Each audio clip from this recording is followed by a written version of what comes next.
যারা দায়িত্ব পেয়েছেন, এই সরকার যাদেরকে দায়িত্ব দিয়েছে, তাদের মধ্যেই অনেকে যখন বলেন যে নতুন দল তৈরি করতে হবে, যখনই আমরা একটা সুযোগ পাই, আজকে ছাত্র জনতা তাদের বুকে রক্ত দিয়ে যে সুযোগ তৈরি করে দিয়েছেন আমাদেরকে সামনে এগিয়ে যাবার, আমাদের ব্যবস্থাকে জনগণের একটা অনুকূলভাবে জনগণ যা চায় সেভাবে নিয়ে আসার, সেটাকে নস্যাৎ করবার জন্য, নষ্ট করে দেওয়ার জন্য ইতিমধ্যেই আপনার কাজ শুরু হয়েছে। আমি অবাক হই যখন দেখি আমাদের অত্যন্ত শিক্ষিত মানুষেরা, সমাজে যাদের অত্যন্ত গুরুত্ব আছে, তারা যখন বিভিন্ন রকম কথা বলেন যে অত্যন্ত বিভ্রান্তিমূলক।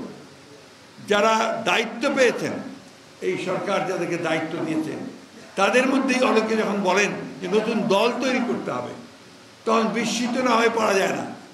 এই এখতিয়ার ওনাকে কে দিয়েছে? উনি এই দায়িত্ব পেলেন কোথায় যে তিনি বলবেন যে নতুন দল তৈরি করতে হবে? তাহলে আমরা কি করে জনগণ ভাববে যে এরা নিরপেক্ষভাবে কাজ করছে? দ্বিতীয়ত দেখবেন বেশ কিছু সংগঠন, বেশ কিছু গোষ্ঠী তারা ইতিমধ্যে কাজ শুরু করেছেন যে এই অন্তর্বর্তীকালীন সরকারকে অনির্দিষ্টকালের জন্য রাখা হবে। তারা একেবারেই পরিবর্তন করে দেবে, সমস্ত সংস্কার তারাই করে দেবে। তাহলে জনগণের তো দরকার নেই, পার্লামেন্টের দরকার নেই। আপনি দেখুন, আজকে আমি পত্রিকার নাম বলছি না, একটি পত্রিকায় দিয়েছে একটা জরিপের বরাত দিয়ে।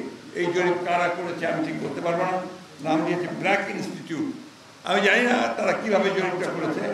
তারা বলেছে 80% লোক চায় যে যতদিন খুশি এই সরকার থাকুক। এটা